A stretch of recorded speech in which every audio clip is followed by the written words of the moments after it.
Joining us now, someone who I know cares a lot about this very issue, Independent Senator Bernie Sanders from the state of Vermont. He is leading a group of progressive Democratic senators demanding $1,200 stimulus checks be included in the next relief bill. Senator, we've heard your impassioned argument. Help us understand, how many other senators have you convinced to support these stimulus checks? Any Republicans on board? Yes, I think there is one, but Senator Hawley indicates that he is supportive of a $1,200 per person direct payment and $600 or $500 for children.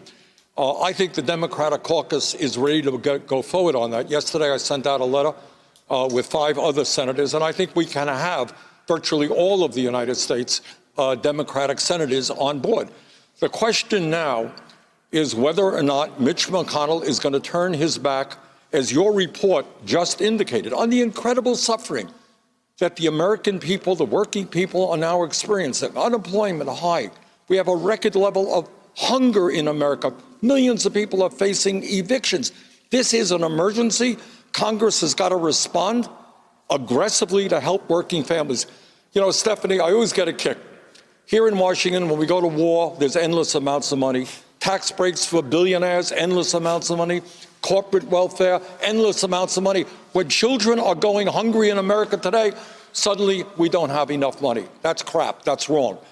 And if we have got to stay here throughout Christmas, which is the last thing in the world that I would want to do, we are going to stay here because we are going to make sure that struggling working families in this country get the help they desperately need.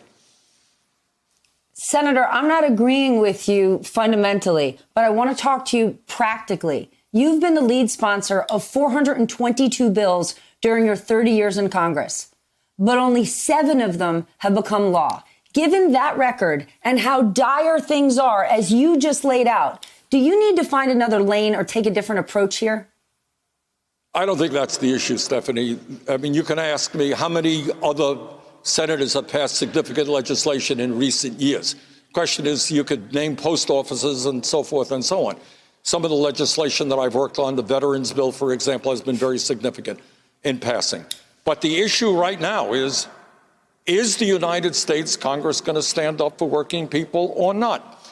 And I am doing my best to rally not only Democrats, but Republicans as well. Now, as you may know, the proposal that came out of the White House just yesterday talks not about $1,200 per person, but $600. That's unacceptable. And by the way, they want to do away with all extended unemployment benefits, and that is also unacceptable. As your very excellent report indicated, all over the world, countries are responding to the pain that working families are experiencing. We have got to do the same.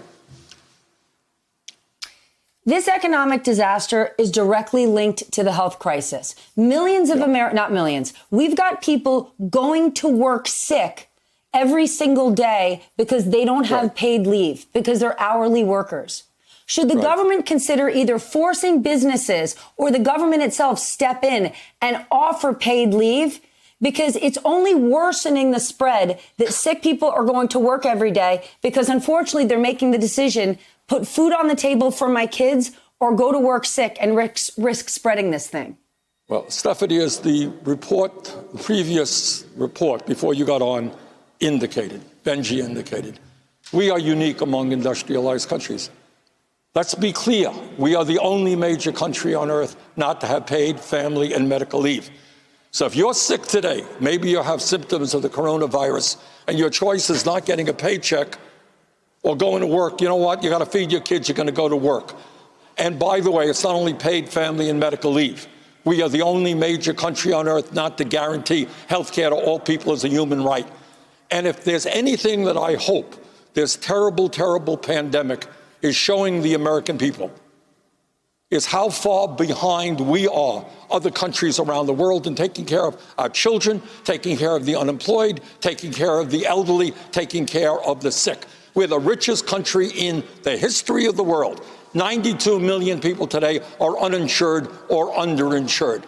That is beyond belief. That is why, in my view, we've got to move to Medicare for all, single payer, to guarantee health care to all people.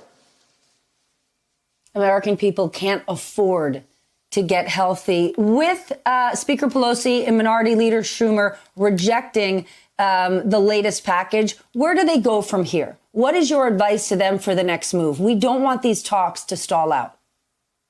Is to stand tall. Do what the American people want. And with the American people understand that in a democratic, civilized society, we cannot continue to have more desperation out there today than any time since the Great Depression. What the Republicans are proposing is grossly unsatisfactory. You know, you remember, it wasn't so many months ago, the Democrats were saying we need $2 trillion. You recall that? They reached an agreement with Mnuchin. I do. $1.8 trillion. Do you know how much new money is in this package? Do you happen to know? It's $350 billion because they're shifting $350 billion because they're shifting $500 billion or $600 billion from the unused money in the CARES program. That's nothing. But Senator, so we gotta, people in those Republican... I'm sorry. Please. All right, we just got to stand tall. That is unacceptable. And we cannot leave here unless we get $1,200 for every worker and we get extended unemployment, we get adequate aid for states and cities. This country is facing a crisis. We have got to respond accordingly. Hey there, I'm Chris Hayes from MSNBC. Thanks for watching MSNBC on YouTube. If you want to keep up to date with the videos we're putting out, you can click subscribe just below me or click over on this list to see lots of other great videos.